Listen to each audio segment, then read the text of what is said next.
Hey everyone, I'm Peter Stories here to guide you today. If you use this video to drift off to sleep, please tap like, hit subscribe, and drop a comment telling me where you're watching from and what time it is there. Now settle in, get cozy, and let yourself relax.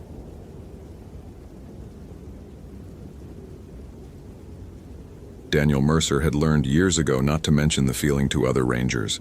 The prickling awareness that slid across his shoulders like cold water. The way certain sections of trail seemed to whisper warnings before anything visibly wrong appeared.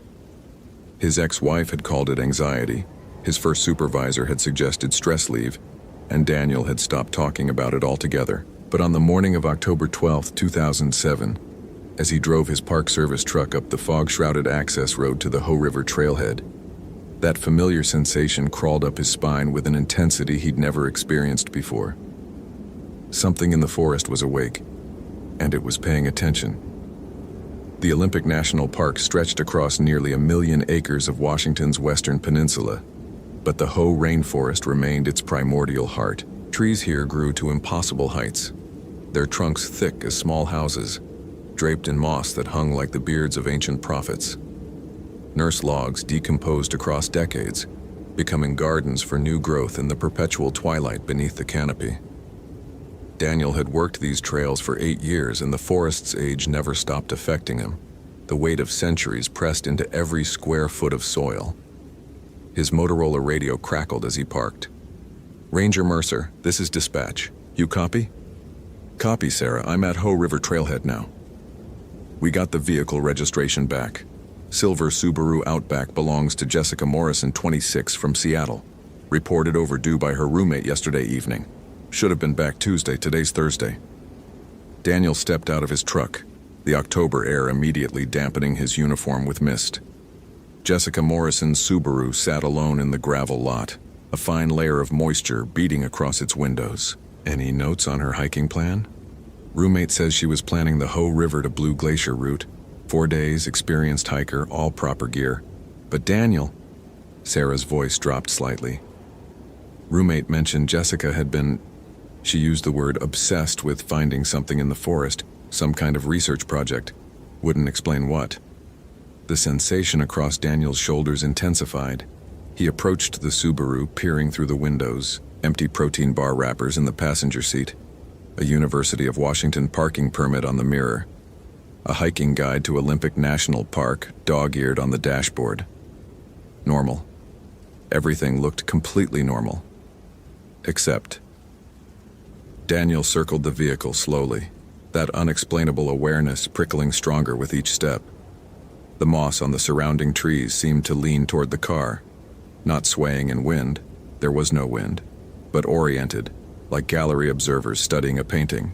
The fog pressed closer here than anywhere else in the lot, and when Daniel placed his palm on the Subaru's hood, the metal was cold. Too cold. Cold like it had been parked for weeks, not days. "I'm heading up the trail," he radioed, "starting at 0847 hours. He checked his gear with practiced efficiency. Garmin GPS unit, first aid kit, emergency beacon, water filtration, rope, his father's old compass that still worked better than any digital device. His agency-issue Motorola had limited range in the deep forest, but it was better than nothing. 2007 technology meant his cell phone was essentially a useless brick once he got a mile from the trailhead. The Hoh River trail entrance yawned before him like a throat. Daniel had walked this path hundreds of times. He knew every switchback, every landmark, every quirk of the route. But as he stepped beneath the canopy, that knowledge felt suddenly inadequate. The moss hung differently, the light fell wrong, and the silence. The forest was never this quiet. Even in October, even in fog, there should be birds, squirrels, the rustle of small creatures in the undergrowth. Instead, nothing. Just his boots on damp earth and the whisper of his own breathing. The trail followed the milky blue Hoh River for the first several miles, the glacial water rushing over stones worn smooth by millennia. Normally, the sound created a natural white noise that Daniel found meditative. Today, it sounded like warnings, like urgent voices speaking a language just beyond comprehension. He found the first sign at mile marker 2.3. Jessica's hiking pole, top-of-the-line black diamond, partially buried in moss beside the trail.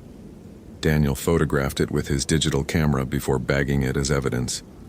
The pole showed no damage, no signs of struggle, simply abandoned or dropped, or... His thought process stopped, because carved into the moss beside where the pole had lain was a symbol Daniel didn't recognize. Not carved recently, the moss had already begun healing over the marks, but deliberate. 3 interlocking circles with lines radiating outward like a child's drawing of the sun. Except the proportions were wrong, the angles slightly off in a way that made Daniel's eyes water if he looked too long. Dispatch, this is Mercer. Found evidence at mile 2.3 continuing north. Static answered him. Daniel checked his radio. Full battery, antenna extended. He tried again. More static, and beneath it, something that might have been Sarah's voice, or might have been the wind through branches, or might have been something else entirely, forming syllables in that almost language. The GPS showed his position accurately. 47.8604 degree N, 123.9351 degree W, elevation 578 feet. The trail stretched ahead, exactly where it should be. Everything was correct. Everything was wrong. Daniel had felt uneasy on searches before. He'd experienced the forest's moods, its shifts between welcoming and indifferent. But this was different. This felt like being watched by something that understood he didn't belong here, that none of them belonged here.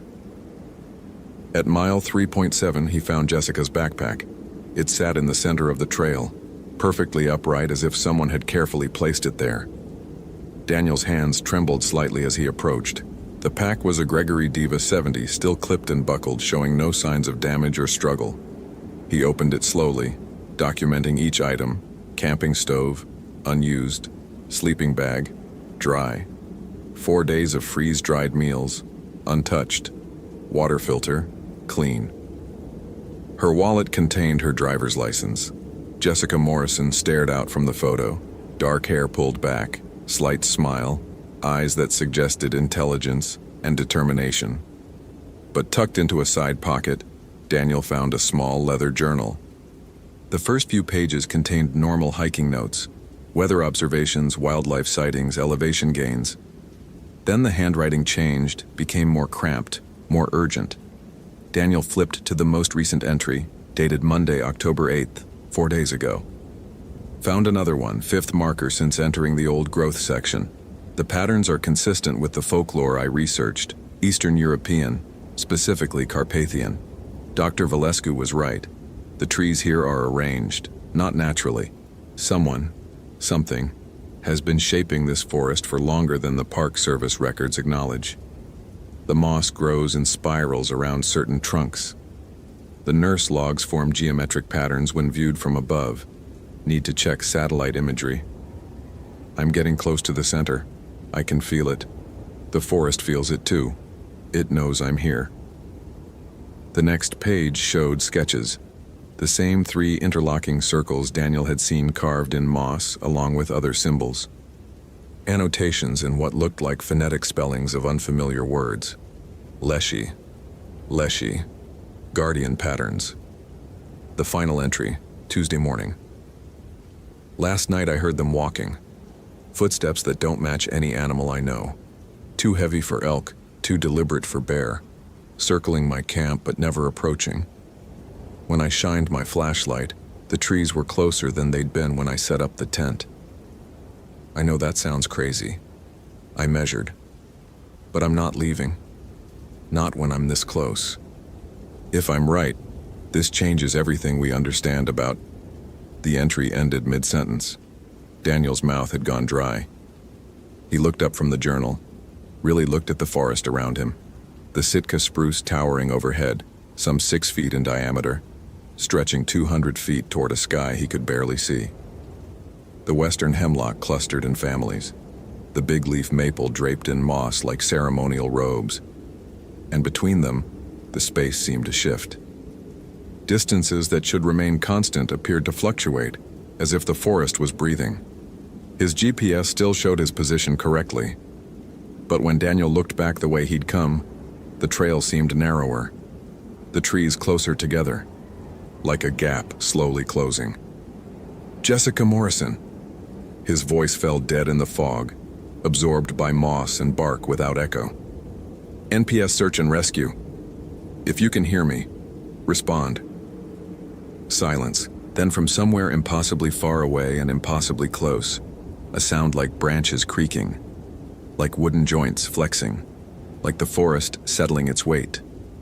Daniel marked the backpack's location with flagging tape and continued north, following the trail toward the higher elevations where old growth gave way to alpine meadows and eventually the Blue Glacier. But with each step, that wrongness intensified. The trail markers appeared at odd intervals now, too frequent, then too sparse. Blazes on trees showed up on the wrong side of trunks, and the moss, everywhere the moss, seemed to form patterns that Daniel's peripheral vision caught but couldn't quite see when he looked directly. At 247 feet elevation, the trail forked. Daniel stopped. He'd hiked this route dozens of times. There was no fork here. The Hoh River Trail was a single path until it reached Elk Lake at 3,950 feet. But ahead of him, clear as anything, the trail split. The left fork showed obvious signs of use: packed earth, broken twigs, boot prints, and soft soil. The right fork looked older, dimmer, like a path the forest was slowly reclaiming but hadn't quite finished erasing. His compass spun lazily, unable to settle on north. The GPS flickered, then showed his position as 47.8723 degree N, 123.95 degree W. Correct coordinates for this elevation, but now with a second blinking dot appearing and disappearing half a mile northwest. No identification, just a phantom signal in the forest. Daniel took the left fork. The path felt right, looked maintained. But within 50 yards, the trees closed overhead until he was walking through a tunnel of green twilight. The trail climbed steeply, roots forming natural stairs, moss making each step treacherous, and carved into tree after tree, those same symbols from Jessica's journal, the interlocking circles, the radiating lines, fresh moss growth over old marks, suggesting the carvings had been here for years, decades, centuries. How had he never noticed them before? The forest sounds changed, no longer silent, but filled with creaking that seemed to come from everywhere and nowhere. Wood grinding against wood, the slow groan of growing things that shouldn't make noise, and beneath it, a rhythm, like breathing, like a pulse. Daniel's radio crackled suddenly. "Sir, Dan, can you, the trees." "Sarah? Say again, you're breaking up." "Not where you think, trail, changing, get out." Static consumed the transmission. Daniel checked his watch. 11:34 a.m. He'd been hiking for less than 3 hours but had only covered maybe 4 miles. That was wrong. He should be at nearly 8 miles by now. The forest was slowing him down, stretching distances, making miles into marathons. He found Jessica's tent at what his GPS insisted was 1,890 feet elevation. The campsite sat in a small clearing surrounded by ancient cedars, their bark hanging in long strips like tattered fabric. The tent, a Mountain Hardware two-person, stood intact, fly properly secured, stakes driven deep. But it sat at the center of a pattern that made Daniel's stomach clench. The trees formed a perfect circle around the clearing, not approximately circular, but geometrically precise, their trunks exactly equidistant from the tent. The moss on each trunk spiraled counterclockwise, every spiral matching the others. And between the trees, the undergrowth had been cleared, not cut, but moved aside, as if something had carefully arranged the ferns and salal into neat borders. Daniel approached the tent slowly. "Jessica, it's Park Service, I'm coming in." The tent's mesh door hung open. Inside, a sleeping bag still in its stuff sack, an empty water bottle, and carved into the tent floor's waterproof fabric, another symbol. This one more complex, circles within circles, lines connecting in patterns that hurt to follow, and words scratched in shaking letters. They're not trees, they're watching, they remember everything. Daniel backed out of the tent, his heart hammering. The clearing felt smaller now, the circle of trees closer, and in his peripheral vision the cedars seemed to lean inward, their tops bending at angles that defied what wood should do. That's when he heard the footsteps. Heavy, deliberate, moving through underbrush without rustling leaves, over ground without snapping twigs, circling the clearing in the space between the trees where shadow pooled thickest. Daniel spun, trying to locate the source, but the sound came from everywhere, all around him. Multiple sources, or one thing moving impossibly fast, or... The footsteps stopped. In the silence that followed, Daniel heard breathing. Not his own. Something large, measured, ancient, the exhalation of lungs made from heartwood and sap. And then, for just a moment, he saw it. Not clearly. His mind refused to make sense of the shape between two cedars. Something tall and angular and wrong, composed of branch and bark and moss, but arranged in a form that suggested posture, purpose, awareness. Eyes that weren't eyes watched him from a face that wasn't a face. And behind the first shape, others. Dozens. Hundreds. The forest itself, rearranged into guardians. Leshy. The word from Jessica's journal surfaced in Daniel's mind. Forest lords. Guardians of wild places. They weren't trees pretending to be watchers. They were watchers who had always been trees. Daniel's legs moved before his conscious mind made the decision. He ran. Back toward the trail, back toward lower elevations, back toward the trailhead and civilization, and the world where trees stayed rooted and forests didn't breathe. Behind him, the footsteps followed. Not chasing exactly. Herding. The trail twisted impossibly. Switchbacks appeared where none should exist. The forest thickened, thinned, rearranged itself like a maze solving itself around him. Daniel's GPS showed his position jumping, 400 feet, then 900 feet, then 600 feet, elevation changing faster than he could possibly climb or descend. His compass spun wildly, and the trees, God. The trees moved in his peripheral vision, repositioning themselves, closing gaps, opening new paths that led deeper into territory that had never appeared on any map. He burst into a clearing he didn't recognize.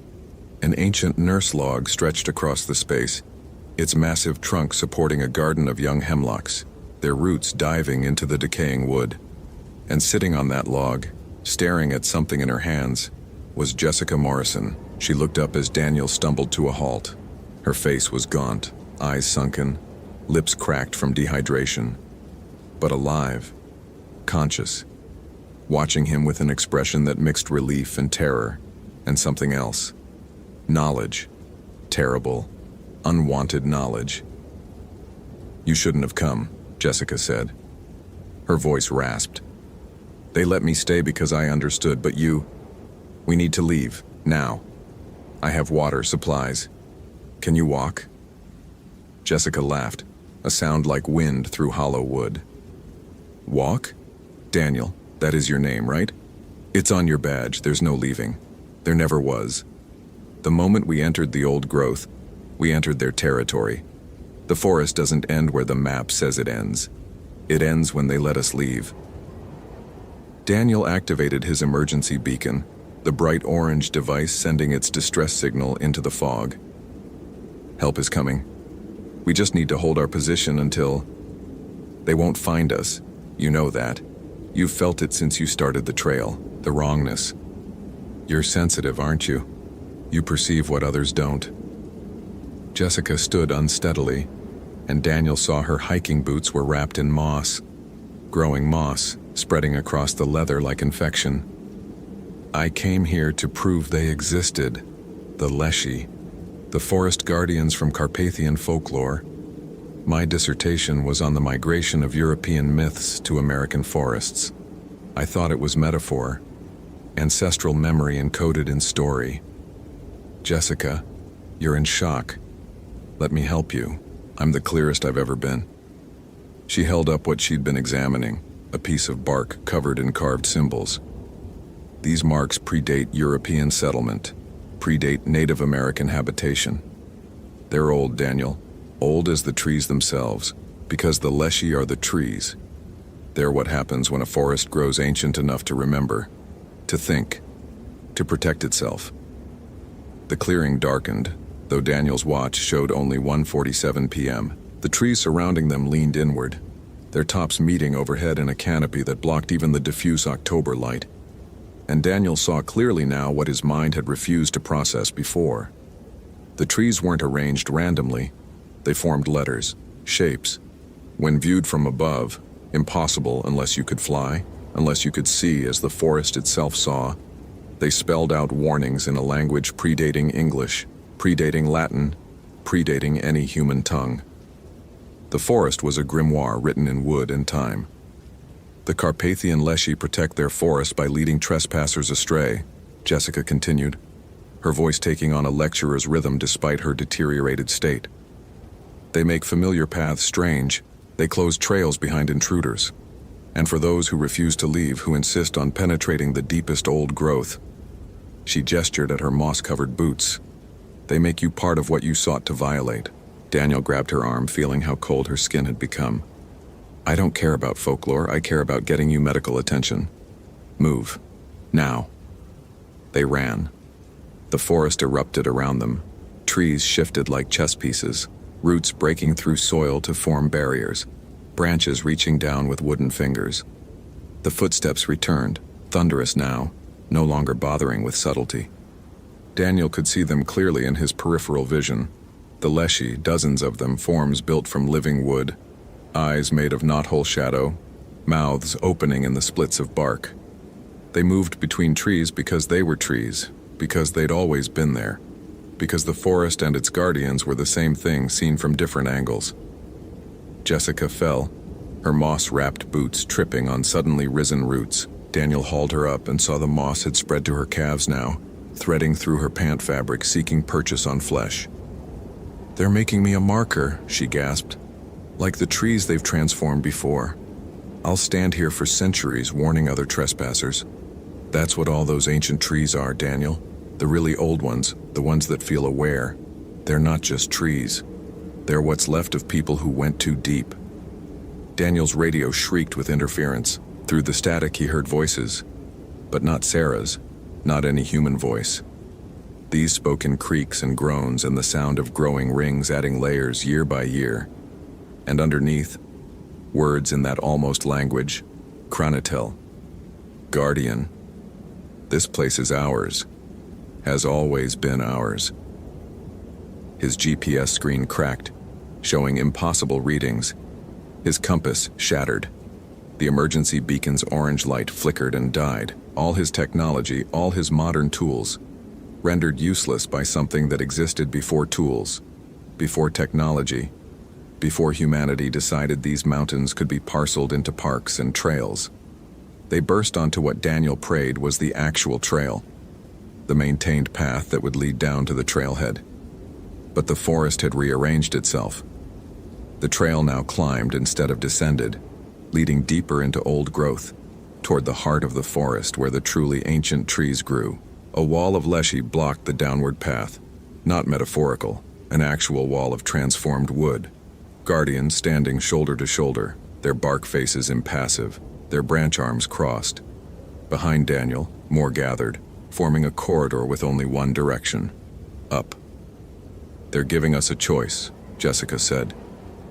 She'd stopped struggling, acceptance settling over her features like moss. Turn back now, leave their territory, forget what we've seen, or continue forward. See what's at the center. Understand. What's at the center? Jessica smiled, and in her eyes Daniel saw a reflection of impossible knowledge. The first one, the one that's been here since the glaciers retreated, the one that taught the forest to remember, the one all the folklore warns about, in every culture, every continent, every human story. The thing we've always known exists in the deepest woods but told ourselves was just metaphor. The Leshy waited. The forest waited. Time itself seemed to pause, stretched between heartbeats, giving Daniel this single moment to choose. His training said to retreat, call for backup with proper equipment, return with a full SAR team and helicopters and overwhelming force. His sensitivity, That thing he'd spent years denying. Said it wouldn't matter. That no amount of force moved a mountain, and you couldn't force something that was the mountain. Daniel thought of his truck in the parking lot, his empty apartment in Port Angeles, his ex-wife who'd left because she couldn't live with someone who heard things that weren't there, saw things that shouldn't exist, his daughter who barely knew him because visits were too awkward, too filled with the unspoken gap between what Daniel perceived and what others believed. What was waiting for him back in that world, really? "Show me," he said. The leshy parted. The corridor opened. Jessica took his hand, her skin bark rough now, her fingers lengthening into twigs, and together they climbed. The trail led to a place that existed on no map, in a section of forest that park records insisted was thoroughly surveyed. But Daniel knew better now. Some places couldn't be surveyed. Some territories belonged to themselves, allowed no claims, recognized no ownership beyond ancient right. The trees here grew different, larger than any Sitka spruce, older than carbon dating could measure. Their trunks formed patterns, spirals, circles, geometric perfection that suggested conscious design over millennia. The moss hung so thick it created curtains, and when Daniel pushed through them, he saw the center. A tree that was more than tree. Massive beyond reason, its trunk easily 40 feet in diameter, its height lost in perpetual fog. But in its bark, Daniel saw faces, hundreds of them, thousands, carved or grown or transformed, visages that had once been human, now incorporated into living wood. Their eyes were knot-hole dark, their mouths opened in permanent silent words, and through each face, sap ran like tears or blood or whatever trees wept when they remembered being flesh. "The first Leshy," Jessica whispered beside him. She was less human now, more tree, her transformation accelerating in the presence of this ancient power.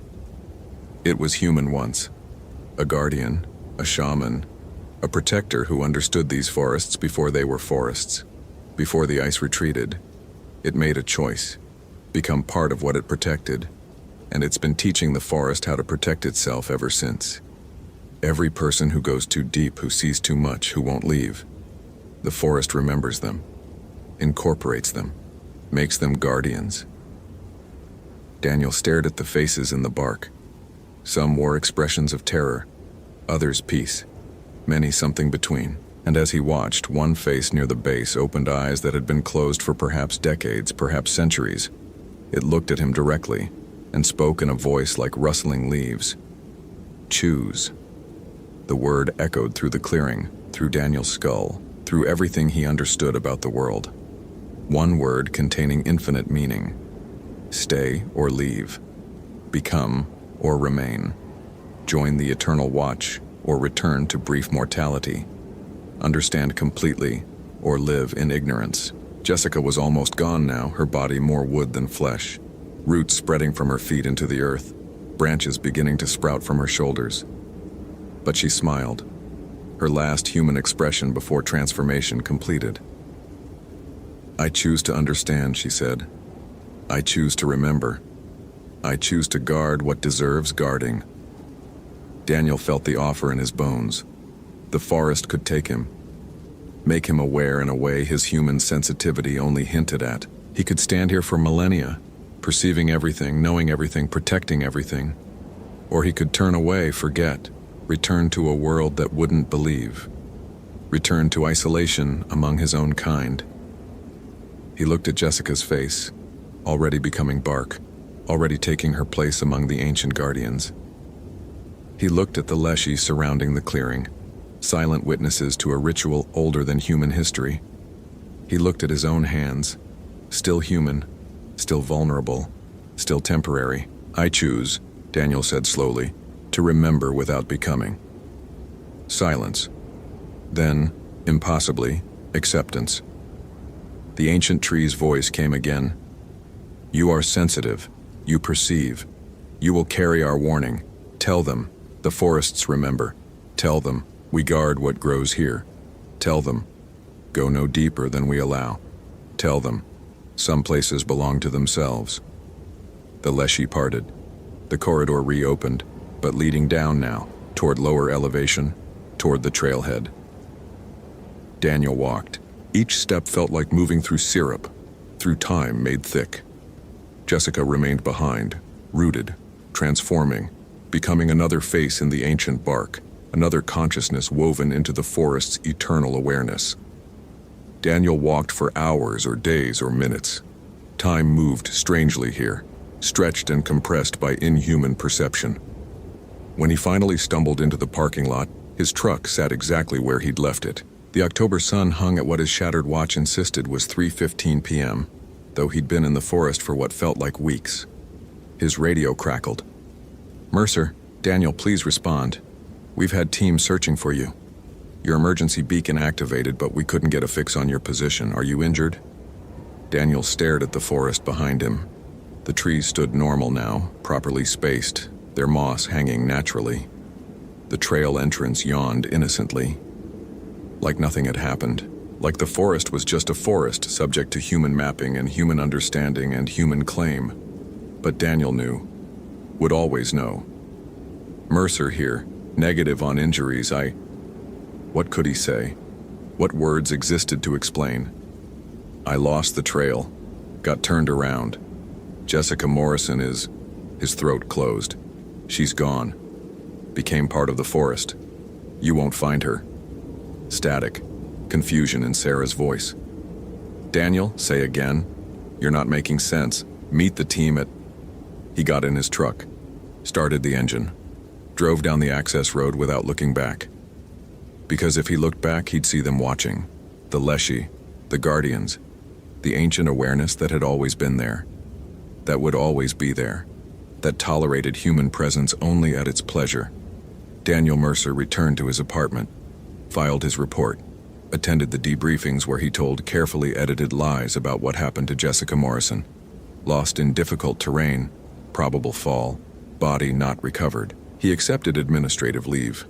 Saw the therapist who prescribed medications Daniel didn't take because they dulled the sensitivity he now understood was gift and curse in equal measure.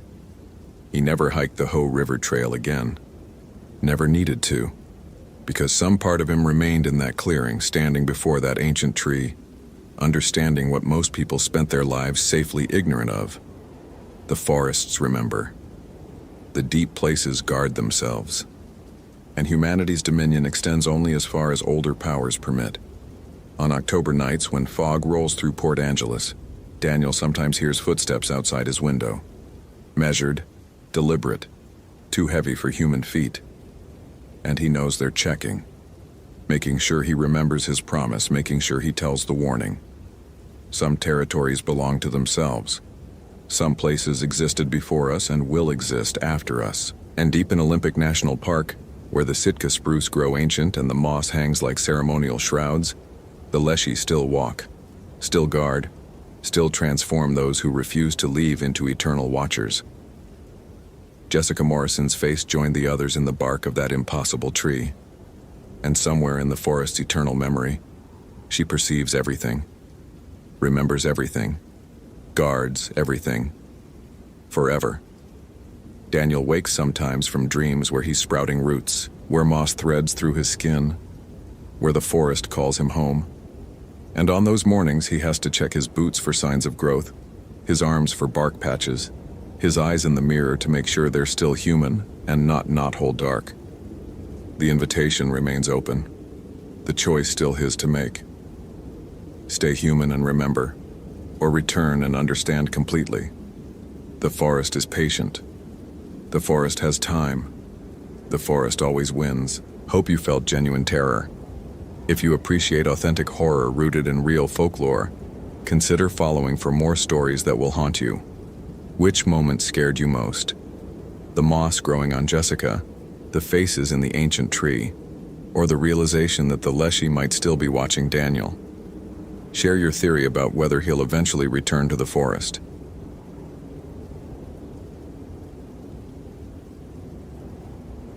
Glacier National Park, October 2007. The call came through at 11:47 p.m., crackling with static over the Motorola radio that Chris Brennan had been staring at for the past hour without really seeing it.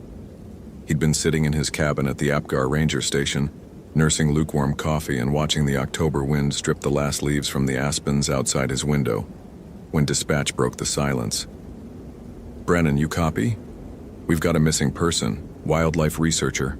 28-year-old female hasn't checked in for 48 hours. Last known location near the old limestone caves off Grinnell Glacier Trail." Chris set down his mug with deliberate care, watching the brown liquid tremble in concentric circles. His hand was steady, had been steady for 8 years now, ever since he'd stopped letting it shake. "Copy that. Name?" "Rachel Hoffman. She was studying bat colonies. Had a permit for the cave system. Sheriff's office is stretched thin with that pileup on Highway 2, so it's on us." Bats. Caves. Of course it was caves. Chris pressed the transmit button, his thumb finding the familiar groove worn into the plastic. "I'll head out at first light. Get me her research itinerary and emergency contacts." "Roger, Brennan." Dispatch hesitated, and Chris could hear the younger man's uncertainty bleeding through the static. "That's rough country up there this time of year. First snow came early. You want backup?" "I'll assess when I get there." Chris released the button before dispatch could argue. He knew what they were thinking at headquarters. 43 years old, 17 years with the Park Service, and still taking solo assignments into the backcountry when most rangers his age had moved to desk work or training positions. Still volunteering for searches and rescues like he had something to prove. Maybe he did.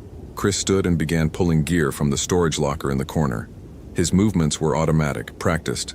The same ritual he'd performed dozens of times before. Garmin GPS unit, though the satellite coverage was spotty in the high country. Motorola two-way radio with extra batteries, first aid kit, emergency bivouac, climbing rope. The checklist was burned into his muscle memory, a liturgy of preparedness that had saved lives. Usually, he paused with his hand on the climbing harness, feeling the familiar weight of nylon and carabiners. The equipment couldn't tell him why he'd stopped 6 feet from the edge of Avalanche Gorge on September 17, 1999. Couldn't explain the sudden certainty that had frozen him in place while Marcus Chen had kept climbing, following the signals from the lost hiker's emergency beacon. The beacon they'd never found. Neither had they found Marcus, despite 3 weeks of intensive searching. The official report listed it as a climbing accident, equipment failure, though they'd never recovered enough evidence to be sure. Chris had testified at the inquiry that he'd seen nothing unusual, heard nothing wrong. He'd lied. What he'd actually seen, what he thought he'd seen in those last moments before Marcus disappeared around the granite outcropping, made no sense in daylight, written in official reports. A shadow that moved against the wind. The shape of something massive shifting behind the waterfall's spray. Marcus's voice cutting off mid-word, not with a scream, but with a sound like surprise. He'd learned to stop talking about it after the department psychologist had used words like survivor's guilt and traumatic projection. He'd learned to show up for work, to lead other searches, to write reports that stuck to observable facts. He'd learned to live with the weight of knowing that hesitation had cost his partner's life, even if he couldn't articulate what had made him hesitate. 8 years. He'd been doing this for 8 years. This was just another search. Chris finished packing his gear and checked the weather report on his desktop computer, the boxy monitor casting a blue glow across his desk. The forecast showed temperatures dropping to 15 degrees Fahrenheit overnight, with a 30% chance of additional snow. Rachel Hoffman had been missing for 48 hours. If she was injured or trapped, hypothermia was the primary concern. If she'd fallen into one of the limestone sinkholes that riddled the area, extraction would require technical climbing gear and possibly a helicopter evacuation. He printed out the topographic maps and studied the terrain. The caves off Grinnell Glacier Trail were part of an old limestone formation that predated the glacial period, carved out by ancient water flow and expanded by centuries of freeze-thaw cycles. They weren't on the official park maps, too unstable, too unmapped. But researchers occasionally got permits to study the bat populations that hibernated there. Big brown bats mostly, some little browns. They'd be starting their winter torpor now, clustering in the deepest chambers where temperature and humidity remained constant. Chris traced the trail route with his finger, 7 miles to the cave system from the nearest access point, with an elevation gain of 1,600 feet. Difficult but manageable terrain. Rachel would have been carrying standard field research equipment, headlamp, notebook, possibly a mist net for catching specimens. If she'd gone deep into the caves to count roosting populations, there were a dozen ways things could go wrong. A slip on wet limestone, a ceiling collapse, disorientation in the darkness. He pulled Rachel's file from the fax machine. Montana State University, graduate program in wildlife biology. Her faculty advisor had described her as exceptionally competent and meticulous about safety protocols. The attached photo showed a woman with dark hair pulled back in a practical ponytail, smiling in front of a research poster about white nose syndrome in hibernating bat populations. Her eyes were bright with the kind of enthusiasm that came from genuinely loving your work. Chris had seen that expression before, on Marcus's face, right before they'd headed out on that last search. He shook his head, forcing the comparison away. This was different. Rachel was a missing researcher, not a ranger. The circumstances were completely different. There was no reason to expect. The radio crackled again. "Brennan, one more thing.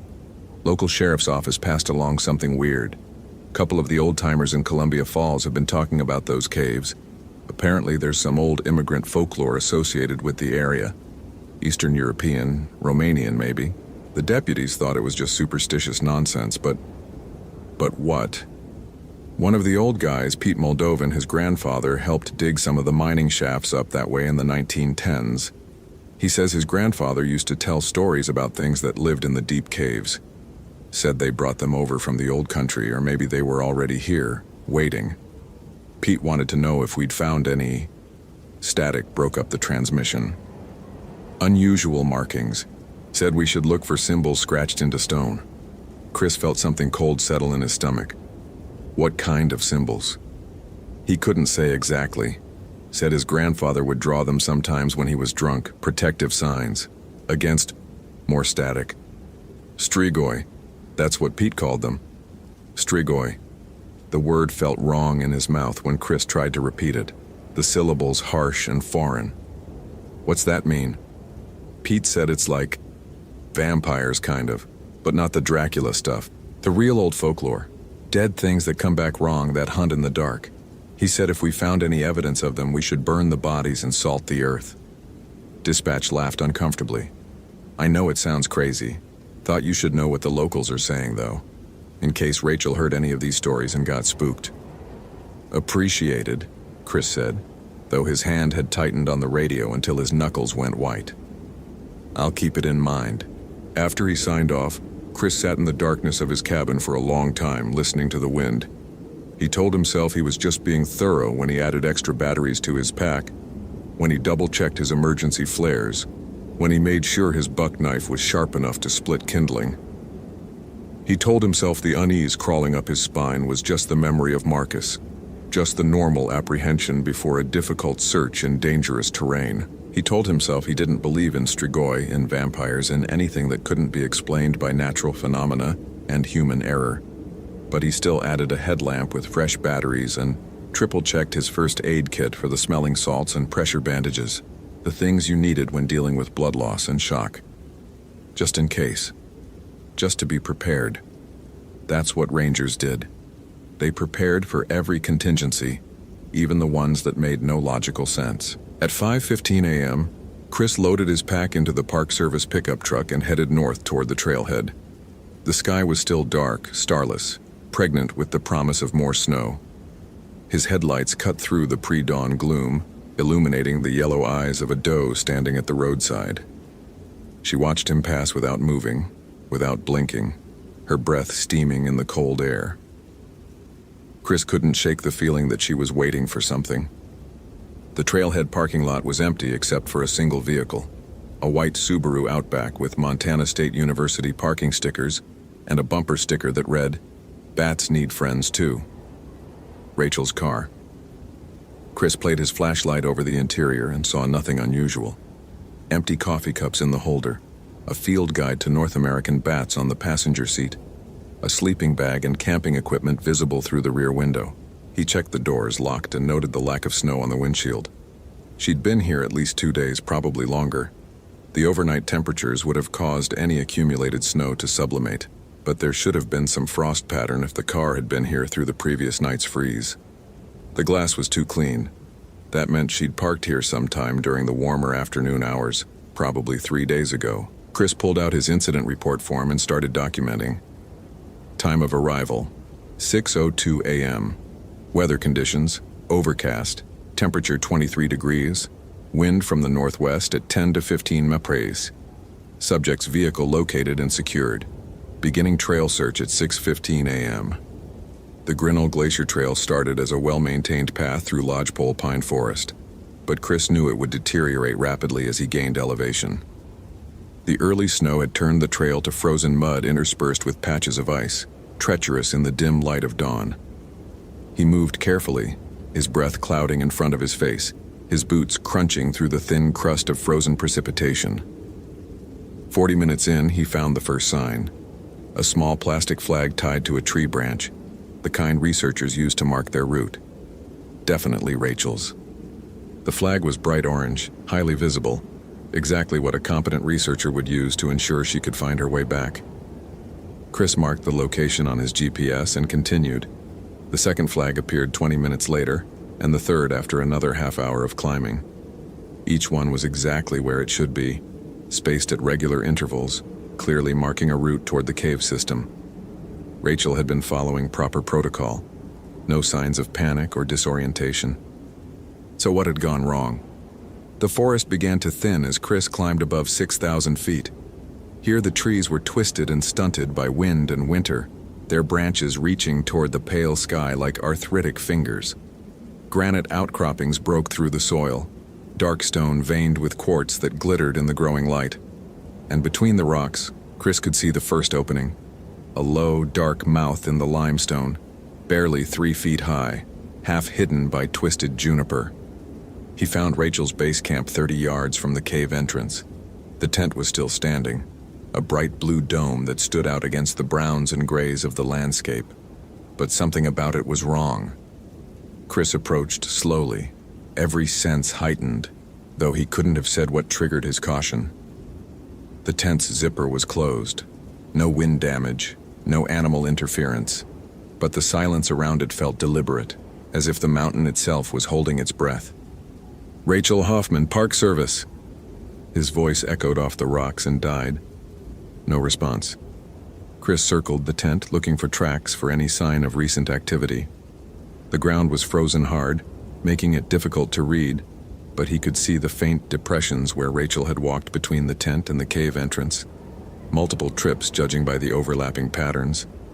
All of them heading into the cave, none coming out. He unzipped the tent and looked inside. Sleeping bag neatly rolled, camping stove and food supplies organized in stuff sacks.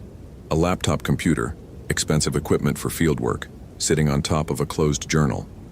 Everything meticulously maintained, exactly what he'd expect from a researcher described as meticulous about safety protocols. Except for the smell. It was faint, barely noticeable beneath the musty odor of tent fabric and the clean scent of pine. But Chris's nostrils flared when he caught it. Something organic, something that reminded him of the walk-in cooler at the butcher shop in Kalispell, where his father used to take him as a child.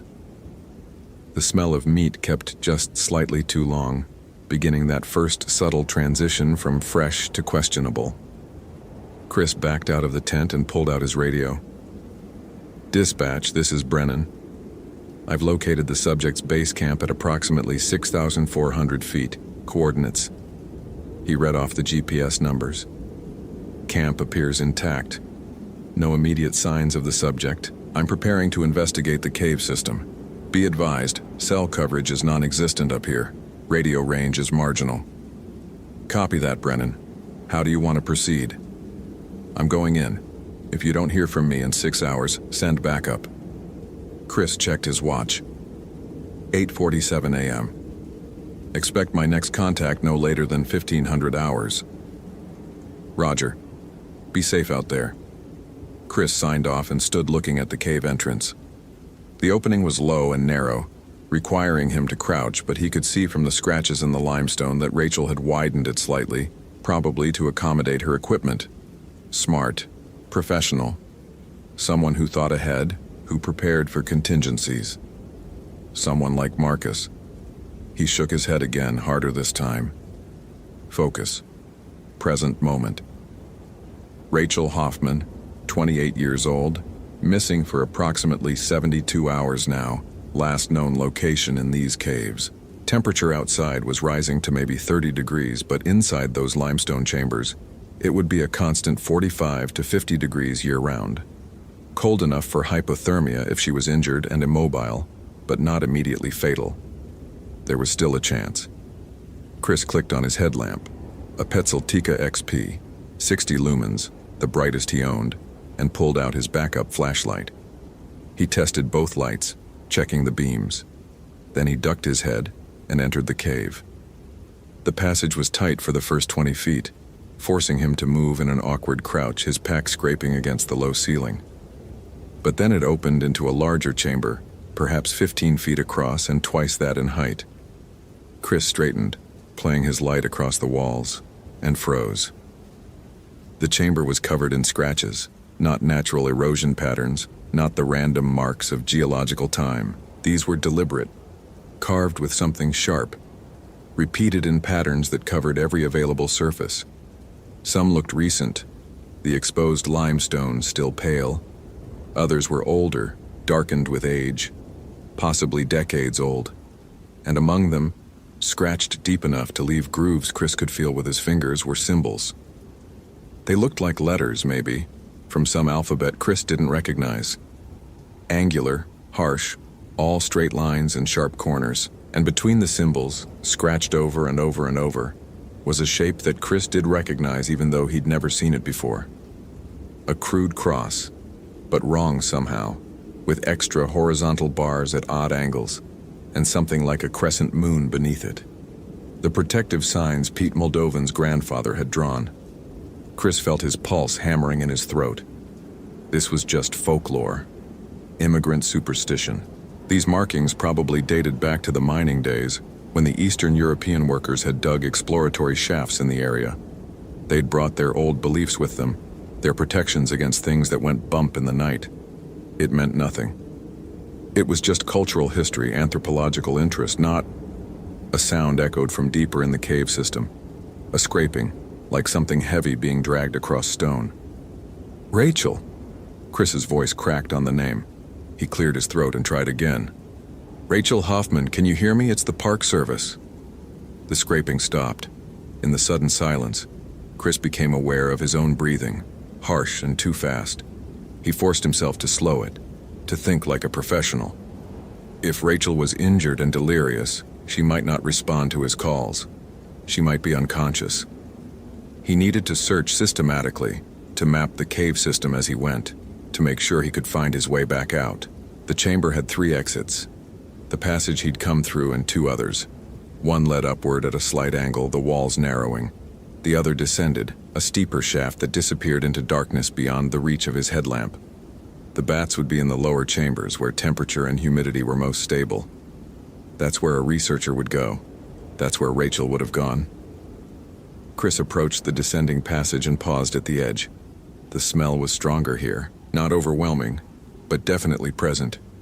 That same organic meat cooler odor with something else beneath it now. Something that reminded him of the rendering plant outside Missoula, where they processed animal carcasses into bone meal and tallow. His radio crackled with static, then died. Too deep, too much rock between him and the relay towers. He was on his own now. Chris checked his gear one more time. Rope secured, knife accessible, first aid kit easy to reach, and started down into the darkness. The passage was steep enough to require both hands, a scrambling descent over breakdown and flowstone. His headlamp beam bounced crazily as he moved, throwing shadows that seemed to writhe and twist in the periphery of his vision. The smell grew stronger. And underneath it, almost subliminal, Chris thought he heard something. Not the scraping from before. This was different. Softer. almost like breathing, but with a wet, labored quality that made the skin on the back of his neck prickle. The passage opened into another chamber, this one larger than the first. Chris's light couldn't reach the ceiling, disappearing into blackness above. The walls glistened with moisture, and he could hear the steady drip, drip, drip of water somewhere in the darkness. And there, in the center of the chamber, was Rachel's equipment. A field pack, overturned, a digital camera, the lens shattered, notebooks scattered across the cave floor, their pages dark with moisture, a mist net, tangled and torn, and everywhere, covering everything, was a dark substance that Chris's rational mind tried to identify as mud or mineral deposits, but that his hindbrain knew, immediately and certainly, was dried blood. Chris moved forward slowly, his light sweeping the scene. So much blood. Too much for Rachel to have lost and survived. It pooled in the depressions of the limestone floor, splattered across the walls in arterial spray patterns, and in the blood were drag marks, as if something heavy had been pulled through it, pulled deeper into the cave system. His hands were shaking now. He didn't try to stop them. "Rachel," he whispered, but he knew she wouldn't answer. Nobody could lose this much blood and answer. A voice spoke from the darkness behind him. She screamed for a long time. Chris spun, his light sweeping across the chamber, and found nothing. Empty limestone, glistening walls, shadows that pressed against the edges of his vision but revealed nothing when he turned toward them directly. "Who's there?" His voice sounded thin, reedy, embarrassing. He was a Park Service ranger. He'd been trained for wilderness emergencies, for medical trauma, for every natural hazard the backcountry could throw at him. He wasn't trained for voices in the dark, for blood-soaked caves, for symbols scratched in stone. "She called your name," the voice continued. It came from everywhere and nowhere, seeming to echo from multiple directions at once. The accent was wrong, each word carefully enunciated in a way that suggested English was not the speaker's first language. She said, "Where is the ranger? Where is Christopher Brennan? I told her you weren't coming. I told her you'd stopped coming to caves 8 years ago after you let your friend die." The cold that went through Chris had nothing to do with the ambient temperature. "How do you know my name?" "I know all their names. Marcus Chen, Rachel Hoffman, and before them, so many others. The miners who first found these caves in 1907, the foolish priest who tried to bless them in 1923, the 3 children who went exploring in 1956 and were never seen again. I have tasted all their fear, drunk all their screaming." A pause, and then, almost conversationally, "You taste different, Christopher. Your fear is old, fermented, rich." Chris's hand found his knife, though he knew even as he drew it that steel wouldn't help him here. "Where's Rachel? What did you do to her?" "What I always do. What my kind has done since we crawled from the burial grounds of the Carpathians and found new hunting grounds in this new world. We feed, we hunger. We take what's warm and make it cold." The voice shifted, coming from a different direction now, behind and above. "But Rachel fought. She injured me with her light, burned my skin with her silver batteries. So I took my time with her. I wanted her to understand what was happening, to feel every moment as I drained her." Something moved in the darkness above Chris's head. Not a sound exactly, but a displacement of air, a sense of mass shifting. He brought his light up and saw it. The thing clinging to the cave ceiling should have been impossible. It was vaguely human-shaped but elongated, emaciated, its limbs too long and jointed wrong. The skin was corpse pale where it wasn't covered in dark stains, stretched tight over prominent bones. But the face, God, the face was the worst part. It had been human once. Male, Chris thought, with features that suggested Eastern European ancestry. But the eyes were all wrong, too large, reflective like an animal's, catching his light and throwing it back in shades of red and amber. And the mouth, stretched impossibly wide, revealed teeth that had been filed or broken into points, stained dark with old blood. It smiled at him. "Hello, Christopher. I've been waiting for you." Ever since I took Marcus, I've been wondering when you'd finally gather the courage to come back into the deep places. When you'd stop running from what you saw that day." The creature's voice was the same one from the darkness, but hearing it come from that mouth, seeing the lips form the words, made it infinitely worse. "You knew, didn't you? Even then, you knew something was wrong. Something was hunting. But you stopped, and Marcus kept going, and I was so very hungry that day." Chris's training finally kicked in, the adrenaline burning through the paralysis of fear. He backed toward the passage entrance, keeping his light trained on the creature, his knife held in a grip he knew was inadequate, but couldn't bring himself to lower. "You're not real. You're stress, hallucination, maybe a bear. There are black bears in these caves. They hibernate." "Bears." The thing laughed, a sound like stones grinding together. "Yes, that's what they always say. Bears, or mountain lions, or accidents. Never the truth, never the strigoi." It released its grip on the ceiling and dropped to the cave floor with a wet thud, landing in a crouch that suggested infinite patience. "We came over in the ships, you know, hidden in cargo, sleeping in the deep holds. The old country became too dangerous for us. Too many who knew how to kill us, too many churches with priests who remembered the old rites. But here, this fresh new world, so much wilderness, so many deep places to hide. And the immigrants brought us food, brought us warm blood in vessels that spoke our language and believed in our power." Chris's back hit the passage wall, 20 feet to the exit, 20 feet through which he'd have to turn his back on this thing. "What happened to Rachel?" "She's resting, or rather, what's left of her is resting." The strigoi tilted its head, the gesture somehow more disturbing than anything it had said. "I couldn't turn her, if that's what you're asking. The transformation requires intent, requires that I stop before the heart ceases. But I was so hungry, Christopher. A century of feeding on bats and cave rats and the occasional stupid hiker. All those years of carefully hiding, of taking only what wouldn't be noticed. And then she came, with her lights and her silver batteries and her blood so hot and fresh and full of life. I couldn't stop. I drank until there was nothing left to drink."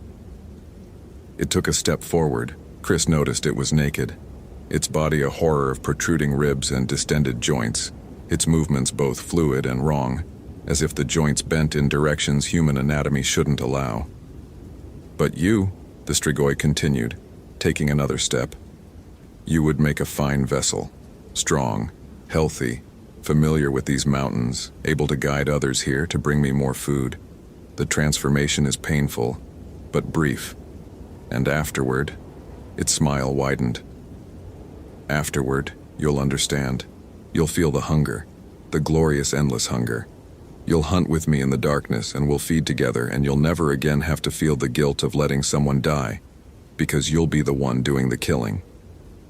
Chris ran. He scrambled up the passage, his hands scrabbling on wet limestone, his pack catching on outcroppings. Behind him he heard the strigoi laugh again, heard its feet slapping on stone as it followed.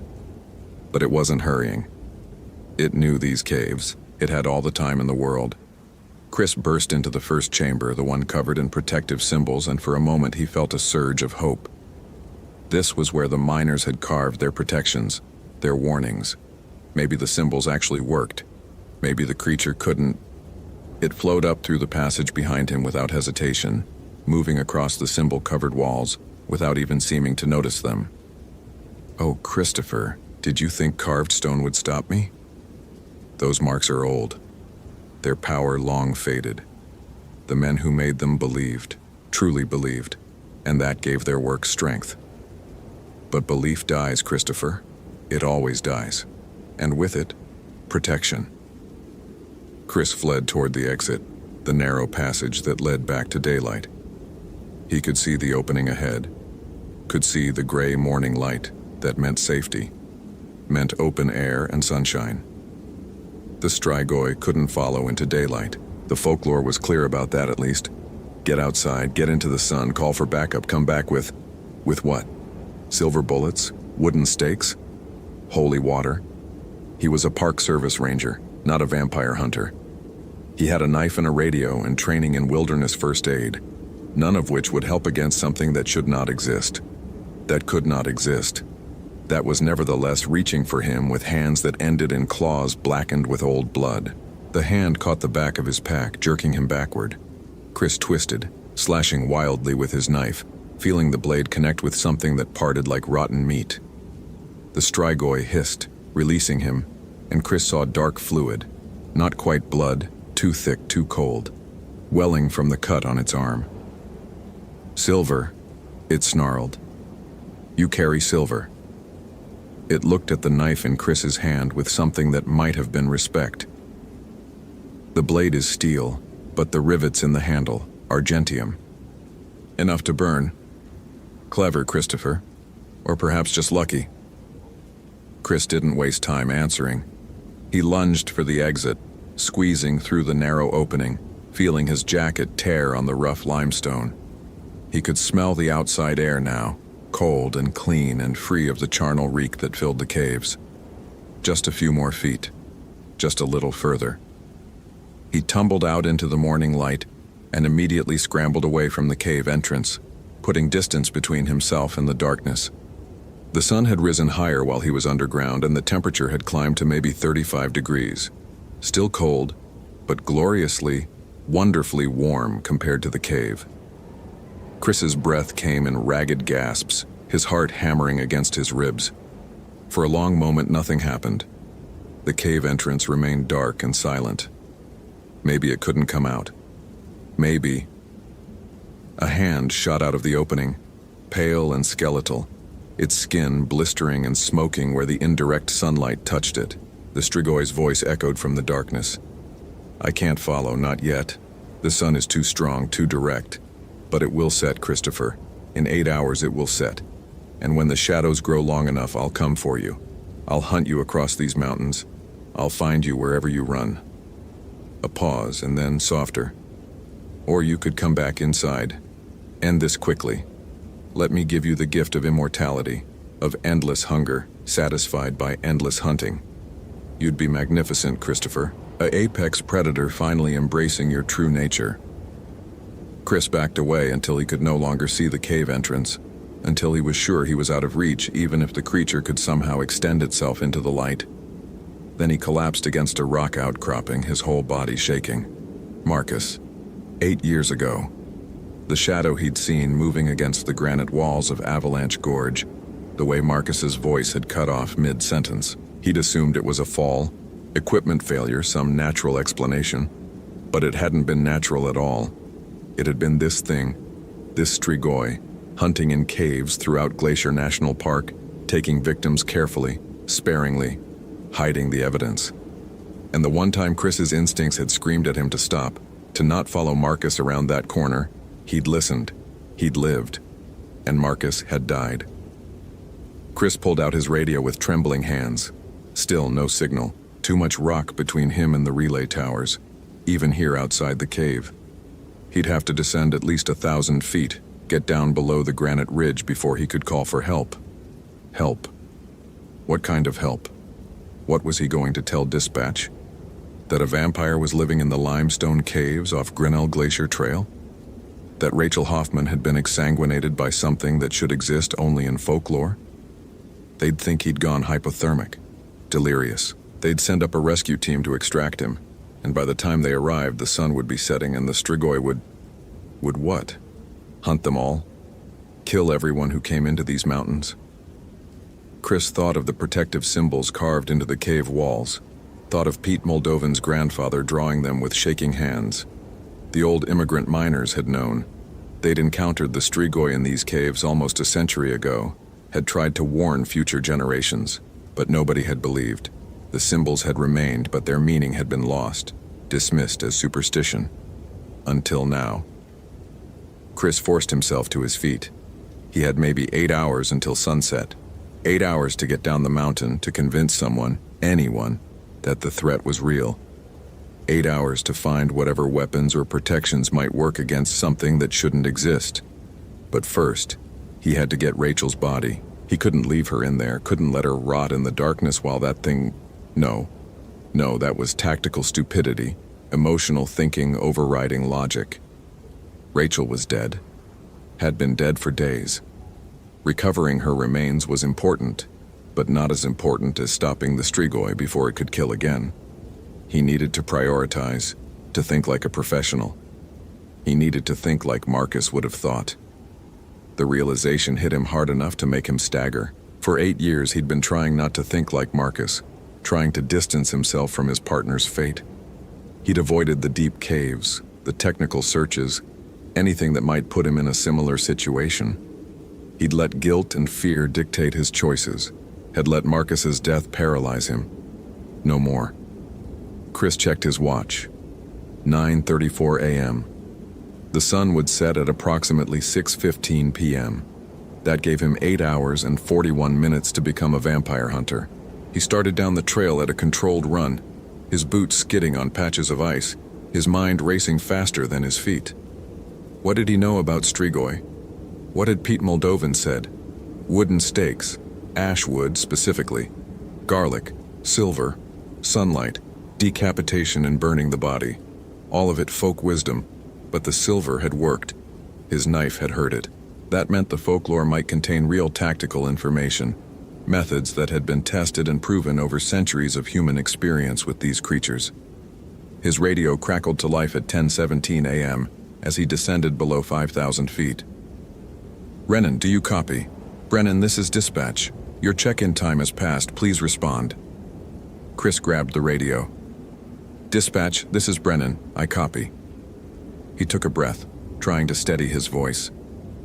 I've located the subject. She's deceased. I need immediate assistance. Copy that, Brennan. We'll get a recovery team mobilized. What's the situation? What was the situation? How could he possibly explain? Chris closed his eyes, thinking fast. Dispatch, I need you to contact Pete Moldovan in Columbia Falls, the man who called about the cave folklore. Tell him we found evidence of what his grandfather warned about. Tell him we need his help. We need... Chris paused, knowing how insane this would sound. We need ashwood stakes, blessed if possible. We need silver. We need someone who knows the old protections. Silence on the radio. Then, Brennan, are you injured? Do you need medical evacuation? Negative. I'm not injured. But I'm not delirious either. Whatever's in those caves killed Rachel Hoffman and it killed Marcus Chen 8 years ago. It's real and it's extremely dangerous. And it will come out when the sun sets. We have maybe 7 hours to prepare. Brennan. I know how it sounds, but I saw it. I have blood evidence. I have witness testimony. Chris was shouting now, his voice echoing off the rocks. Contact Moldovan, get whatever he recommends, and send backup, but tell them not to approach the caves until I get down there. Tell them to stay in direct sunlight. Tell them... He stopped, realizing he was spiraling, that panic was beginning to override training. He forced himself to breathe. Just trust me, please. Contact Moldovan. I'll be at the trailhead in 90 minutes. Another long pause, then... Copy. I'll make the call. But Brennan, when you get down here, you're going straight to medical. Understood? Understood. Brennan out. He ran faster, sliding down switchbacks, using his hands when the terrain became too steep. His pack bounced against his back, equipment jangling. Twice he nearly fell, catching himself at the last second. But he kept moving, driven by the image of that thing clinging to the cave ceiling, by the memory of its voice promising to hunt him after dark. The trailhead appeared below at 11:52 a.m. Chris could see 2 Park Service vehicles in the lot now, along with a Sheriff's Department cruiser. 3 rangers stood by the trucks, and an old man in a canvas jacket was gesturing emphatically, his white hair bright in the midday sun. Pete Moldovan. Chris staggered into the parking lot and was immediately surrounded by concerned faces. Someone thrust a water bottle into his hands. Someone else was taking his pack, checking him for injuries. He heard voices asking questions, expressing concern, suggesting that he should sit down, that he looked like hell, that they should call a medical helicopter. No, Chris managed. No time. The sun sets at 6:15. We need to be ready. Pete Moldovan pushed through the crowd. He was smaller than Chris expected, maybe 5'6" and thin as a willow branch, but his eyes were sharp and knowing. You saw it, he said, Not a question. Yes. Describe. Chris did in short, efficient sentences. The cave, the blood, the creature's appearance and abilities, the silver burning its skin. Pete nodded throughout, his expression growing grimmer. Strigoi, he confirmed. My grandfather called them moroi sometimes. The undead who hunger. He said there were 3 in the caves when the miners first found them in 1907. The miners killed 2 with stakes and fire. The 3rd escaped deeper into the mountain. They thought it had fled, or died, or... He shrugged. My grandfather drew the protective symbols on every wall he could reach. He wanted to seal the caves, but the mining company wouldn't allow it. There was copper in these mountains, money to be made. How do we kill it? Ash wood stake through the heart, decapitation with a blessed blade, burning the body until nothing remains. Pete reached into his jacket and pulled out a wooden stake, its tip sharpened to a wicked point. The wood was dark with age but had been recently oiled, maintained. My grandfather made these in 1909, made 6 of them, used 4 on the Strigoi they killed. I have the last 2. Chris took the stake, feeling its weight. It was surprisingly heavy, the wood dense and hard. Is it enough? If you get close enough to use it, yes. Pete's expression was sympathetic. But Strigoi are fast, Christopher. Stronger than humans. Intelligent. They've survived for centuries by being careful, by being clever. It won't be easy to get within striking distance. One of the other rangers, a young woman named Sarah Chen, Marcus's niece, Chris realized with a jolt, spoke up. What about fire? Could we trap it in the cave and burn it out? Pete shook his head. The cave system is too deep, too complex. It would retreat to the deepest chambers and wait. Strigoi can go months without feeding if necessary, and if we seal the entrance, it will eventually dig out. No, it has to be confronted directly. It has to be destroyed completely. Then we go in after dark, Chris said. With lights, with stakes, with silver. We go in, and we finish this. You're serious? The sheriff's deputy, a barrel-chested man named Williams, stared at him incredulously. You want to take a search party into unstable caves after dark to hunt something that probably doesn't exist based on 100-year-old folklore? It killed Rachel Hoffman. Chris met his eyes steadily. And it killed Marcus Chen 8 years ago, and probably a dozen others before them. Yes, I'm serious. This is insane. Maybe. But Rachel's blood is all over that cave. The evidence is there, and that thing told me it would come out after sunset to hunt. If we don't stop it tonight, how many others will it kill? How long before it decides to expand its territory, to go after hikers on the main trails? Williams looked like he wanted to argue further, but Pete intervened. I will go with him, the old man said quietly. My grandfather would expect it. My family has owed this debt for a century. Let us pay it. Sarah Chen stepped forward. I'll go too. For my uncle. Others volunteered. 3 more rangers, 2 deputies, Pete's grandson Daniel, who was built like a linebacker and had brought his hunting rifle just in case. By the time they were finished planning, Chris had a team of 9, all equipped with high-powered flashlights, spare batteries, and whatever improvised weapons they could gather. Daniel had brought not only his rifle but also 2 hunting bows, arguing that wooden arrows tipped with silver could serve as stakes if necessary. One of the rangers had blessed water from the Catholic Church in Kalispell. Another had produced a bottle of something that smelled like gasoline and garlic mixed together, which Pete identified as palinka, a plum brandy that his grandfather had considered essential for fighting Strigoi. They hate the smell of fermentation, Pete explained. Reminds them of the decay they're trying to avoid. Pour it on them and they'll recoil. But, he added, it's also highly flammable, so if you use it, be careful with your lights. They spent the afternoon preparing, checking equipment, going over the cave layout that Chris had hastily sketched. The plan was simple, perhaps too simple. Enter as a group, move through the cave system to the chamber where Chris had encountered the Strigoi, and confront it directly. Use lights to disorient it, silver to wound it, and ash stakes to kill it. If possible, decapitate and burn the body to ensure it couldn't regenerate. It was, Chris reflected, possibly the stupidest plan he'd ever been part of. But it was also the only plan they had. The sun began to set at 6:03 p.m., earlier than predicted due to cloud cover moving in from the west. By 6:45, full darkness had fallen over the mountains. The team assembled at the cave entrance, their lights creating a pool of illumination against the surrounding darkness. Chris took point, Pete beside him carrying both remaining ash stakes. Sarah Chen was third in line, her uncle's old service pistol loaded with bullets that Daniel had painstakingly exposed to silver nitrate solution. Behind them, the rest of the team spread out, maintaining visual contact, but giving themselves room to maneuver. The cave entrance seemed darker than Chris remembered, the shadows deeper and more solid. He could feel the temperature drop as they entered, could smell that charnel reek wafting up from below. But this time, he wasn't alone. This time he had backup, weapons, a plan. This time they were the hunters.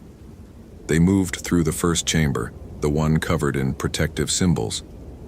Pete stopped to touch several of them, murmuring words in a language Chris didn't understand. Romanian, maybe, or some older dialect. The symbols seemed to glow faintly in their lights, but that might have been tricks of shadow and wishful thinking. The descent passage was just as treacherous as Chris remembered. They moved carefully, checking each handhold, each footstep. Someone behind Chris slipped, caught themselves with a muttered curse. The sound echoed down into the depths, announcing their presence. Not that stealth mattered. The Strigoi knew they were coming. The blood-soaked chamber was exactly as Chris had left it, Rachel's equipment still scattered across the floor. Sarah Chen made a small sound when she saw the amount of blood, and Chris heard her whisper something that might have been a prayer. But the chamber was empty. No creature clung to the ceiling. No voice spoke from the darkness. "Where is it?" Williams asked, his voice too loud in the enclosed space. "Deeper," Pete said. "It's gone to the oldest part of the cave, where the darkness is absolute, where it feels strongest." They found the passage in the back wall, a vertical shaft that dropped into darkness beyond the reach of their lights. Chris aimed his beam downward and saw the bottom, perhaps 25 feet below. And at the bottom, scratch marks. Hundreds of them. Thousands. Every surface covered in the same angular symbols, the same protective crosses, as if someone had spent years down there doing nothing but carving warnings. "My grandfather did that," Pete said quietly. "After they killed the other two Strigoi, he went down to check if the third one was hiding there. It was. It attacked him. He barely escaped with his life, but he sealed every inch of that chamber with protections before he left. He said..." Pete's voice wavered slightly. "He said he could feel it below him the whole time he was carving. Waiting. Watching. Hungry. Will the symbols hold it? They did for 100 years. But I suspect it's been testing them slowly, patiently, finding the weak points. Otherwise it wouldn't have risked coming up to the higher chambers to feed on Rachel." Chris attached his rope to a secure anchor point and prepared to descend. "Stay here," he told the others. "Cover the opening. If I don't come back up in 10 minutes..." "We're not waiting 10 minutes, Sarah interrupted. "Either we all go, or none of us go. Uncle Marcus went alone. Look how that turned out." She was right. Chris knew she was right. But the thought of leading these people into that darkness, of being responsible if something went wrong. "Together," Pete said firmly. "We end this together." They descended one by one, Chris first, then Pete, then the others. The shaft was tight, claustrophobic, its walls pressing in from all sides. Chris's light showed more symbols covering every surface, some carved so deeply the stone had cracked. Whatever power they'd once held, it was fading now. Several of the crosses had been scratched over, defaced, their protection compromised. The bottom chamber was larger than Chris expected, perhaps 50 feet across, and it was filled with bones, human bones, animal bones. Bones picked clean and stacked in careful arrangements, sorted by size and type. Skulls formed pyramids in the corners. Femurs and tibias were arranged in radial patterns like some grotesque mandala, and in the center of it all, sitting on a throne made of rib cages and vertebrae, was the strigoi. It smiled at them with Rachel's blood still staining its teeth. "Welcome," it said. "I've been preparing for guests." 9 lights focused on it simultaneously, and the creature hissed, raising one skeletal arm to shield its eyes. But it didn't retreat. Instead, it laughed, that same grinding stone sound Chris had heard before. "Light. How quaint. Did you think brightness alone would stop me? I've lived in these caves for 116 years. I've learned to tolerate discomfort when necessary." It lowered its arm slowly, deliberately, its reflective eyes adjusting to the glare. "Besides, your batteries will die eventually, and I can wait forever." "Not this time," Pete said. He held up one of the ash stakes, his hand steady despite his age. "This ends tonight, beast, one way or another." The Strigoi's smile widened. "Ah, Moldovan. Yes, I know your scent. I could smell it in your grandfather, that mixture of fear and determination. I almost took him, you know. That day when he came down here alone to carve his pitiful symbols. I was right behind him, close enough to touch. But I was curious. I wanted to see what he would do, what protections he thought would hold me. So I waited and watched, and he carved and prayed, and when he was finished he ran up that shaft faster than any human should be able to climb." The creature's expression became almost nostalgic. "I kept one of his tools, a chisel. I've used it to deface the symbols one by one, year by year. Eventually they'll all be gone, and then I'll be free to hunt wherever I wish." "Enough talking," Williams said. He raised his shotgun and fired. The blast was deafening in the enclosed space, a concussive wave that made Chris's ears ring. The buckshot caught the strigoi in the chest, tearing through its desiccated flesh, spraying dark ichor across the bone throne. The creature looked down at the wound with something like curiosity. Then it looked back up at Williams and laughed. "Guns. Of course you brought guns. Did your folklore not mention that I'm already dead? You cannot kill what does not live." It stood, bones clattering as it rose to its full height, 7 feet perhaps, its spine elongated unnaturally. "But thank you for demonstrating your weakness. Now allow me to demonstrate my strength." It moved. Chris had seen mountain lions hunting, had watched grizzly bears charge at close range. The strigoi was faster. One moment it was on the throne, the next it was across the chamber, its clawed hand wrapped around Williams's throat. The deputy had time for one choked gasp before the creature's fingers tightened, and Chris heard the wet crack of cartilage collapsing. Then everything happened at once. Daniel fired an arrow, the wooden shaft whistling through the air. It caught the strigoi in the shoulder, driving deep, and the creature shrieked, actually shrieked, a sound of genuine pain. It released Williams, who collapsed gasping, and turned toward Daniel with murder in its reflective eyes. Sarah fired her pistol, the silver-treated bullets punching into the strigoi's torso. Each impact made it stagger, made dark fluid spray from the wounds. Not blood exactly, but something close. Something that smoked where it touched the limestone floor. Pete charged forward with the ash stake raised, moving with surprising speed for a man his age. The strigoi saw him coming and backhanded him casually, contemptuously. Pete flew backward, crashed into the wall, and slumped down with his stake rolling away across the floor. Chris dove for the stake, his fingers closing around the aged wood. The strigoi turned toward him, and for a moment their eyes met. In those reflective depths, Chris saw centuries of hunger, of endless feeding, of contempt for the brief candle flicker of human life. He saw Marcus's last moments. He saw Rachel screaming in the darkness. He saw himself 8 years ago, stopping at the edge of the gorge while his partner walked forward into death. Not this time. Chris lunged forward, driving the stake toward the creature's chest. The strigoi twisted, impossibly fast, and the point scraped across its ribs instead of piercing its heart. But ash wood burned it more than silver bullets, more than light. Where the stake touched, flesh blackened and smoked. The strigoi howled and lashed out, its claws raking across Chris's shoulder, cutting through jacket and shirt and skin. Pain exploded through Chris's arm, hot and immediate.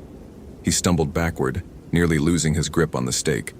Blood, his blood, human blood still warm, poured down his sleeve. The Strigoi paused, nostrils flaring. It looked at the blood, then at Chris, and its expression became almost reverent. "Oh," it breathed. "Oh, you smell magnificent. Such terror, such guilt, such delicious complexity." It took a step closer, ignoring the others, ignoring the lights and guns and arrows. "I'll turn you, Christopher. Not kill you. I'll make you like me. You'll hunt in these mountains for centuries. You'll taste fear the way I taste it. We'll drink life the way I drink it. You'll..."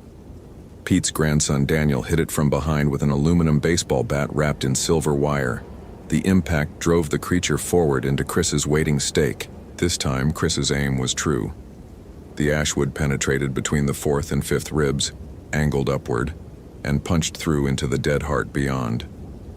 The Strigoi stopped mid-word, its mouth still open, its eyes wide with something that might have been surprise.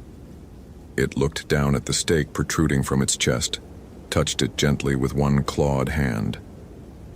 When it spoke again, its voice was different, quieter, almost human. "My name," it said, "was Grigor Popescu. I died in Transylvania in 1891.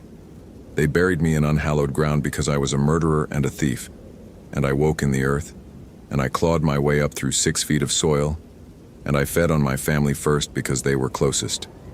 The creature, Grigor, looked at Chris, and for a moment its eyes were just eyes, human and lost. "I don't remember what it was like to be warm, to be alive, to be anything except hungry." Then the humanity fled, and the monster returned. It grabbed the stake with both hands and began to pull, its strength phenomenal even with ash wood through its heart. "But I won't go back to the earth, I won't." Sarah Chen fired 3 more silver bullets into its head. The creature's skull exploded, spraying the walls with that dark, smoking fluid. Its body convulsed, hands releasing the stake, limbs flailing wildly. It collapsed backward onto its throne of bones, and the bones scattered, ribs and skulls rolling across the cave floor. For a long moment, nobody moved. They stood in the flickering light of their flashlights, breathing hard, watching the twitching body. Chris's shoulder burned where he'd been clawed, his arm hanging useless at his side. Williams was clutching his throat, gasping wetly.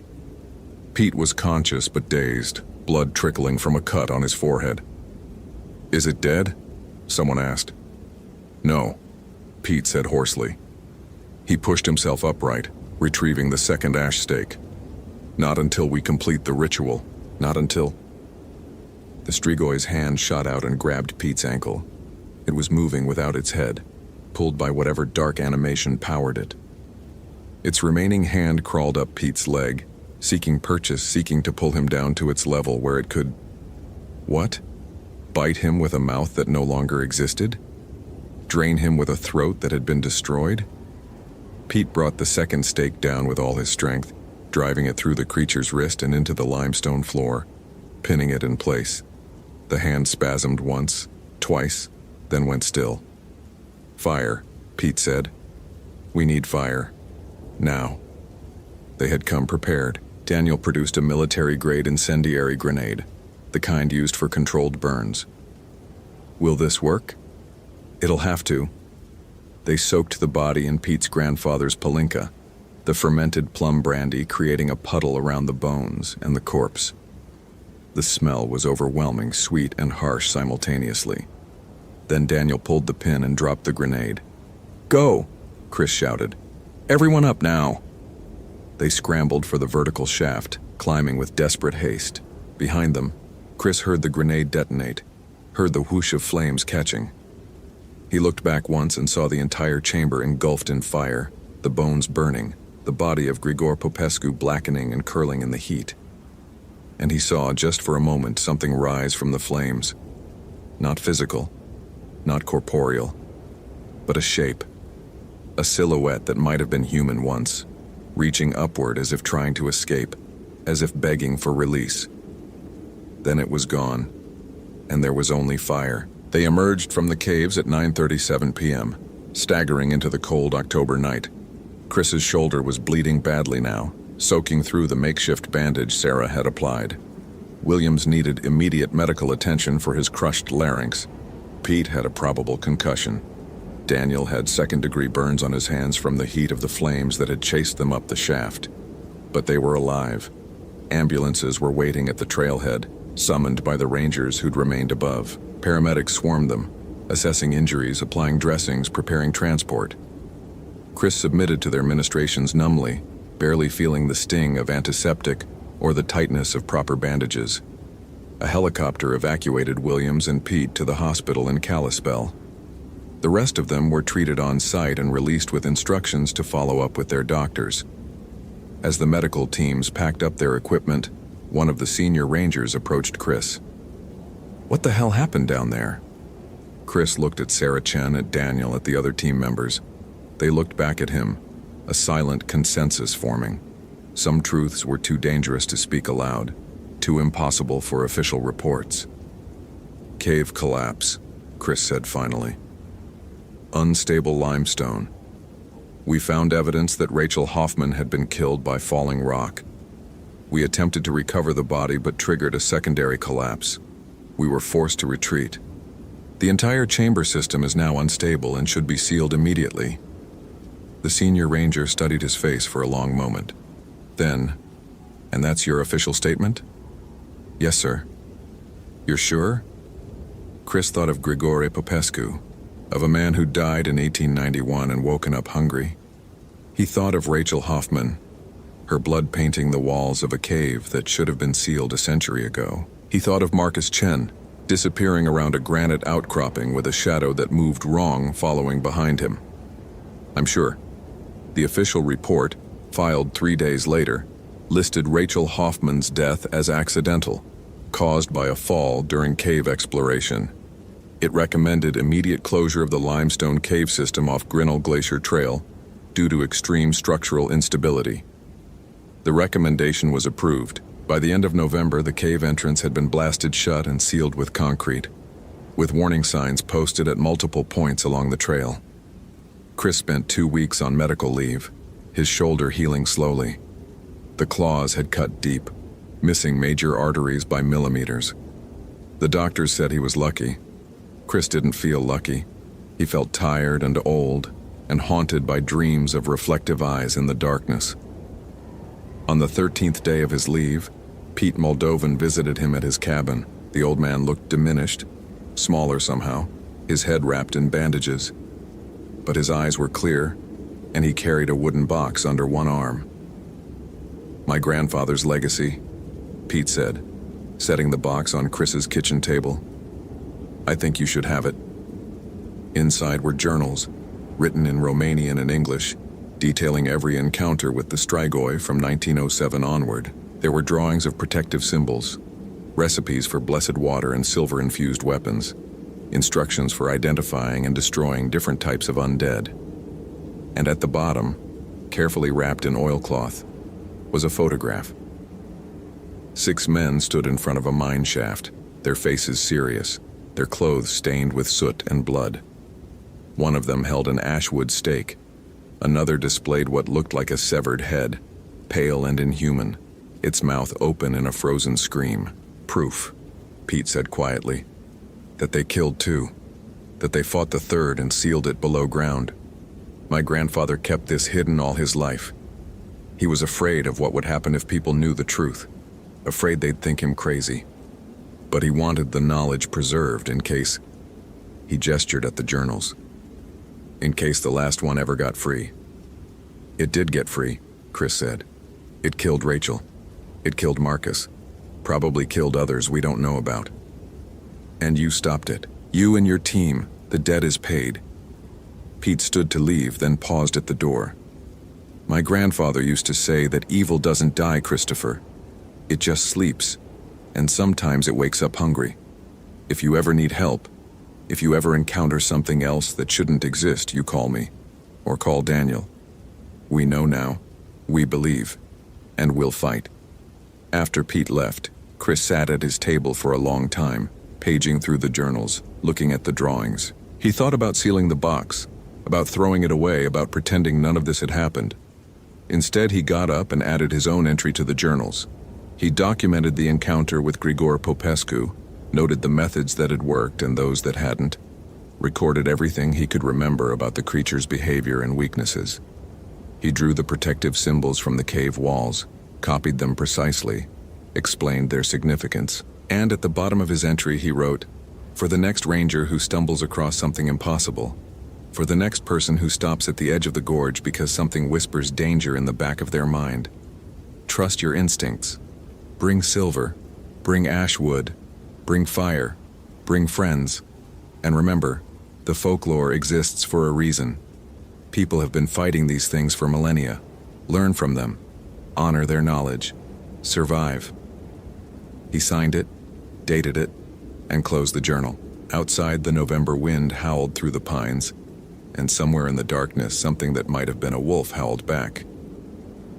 Chris listened to the sound, his hand resting on the box of journals, and wondered how many other things were out there in the wilderness, ancient and hungry, waiting for the unwary. He didn't know. But if he ever encountered them, at least now he'd be prepared. At least now, he wouldn't stop at the edge of the gorge.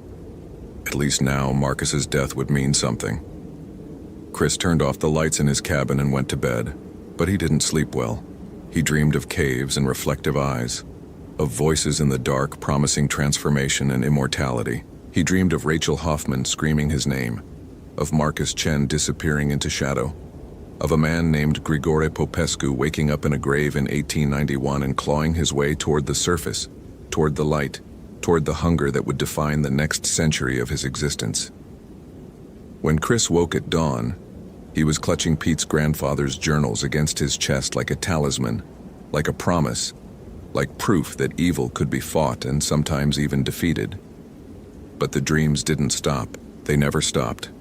And every time he went out on a search and rescue, every time he entered the deep places of Glacier National Park, Chris Brennan carried an ash wood stake in his pack and a silver riveted knife on his belt. Just in case. Just to be prepared. Just to remember that the folklore exists for a reason, and that some debts take a lifetime to repay. Hope you felt genuine terror. If you appreciate authentic horror rooted in real folklore, consider following for more stories. Which moment scared you most? Share your theory about what happened to Marcus Chen 8 years ago.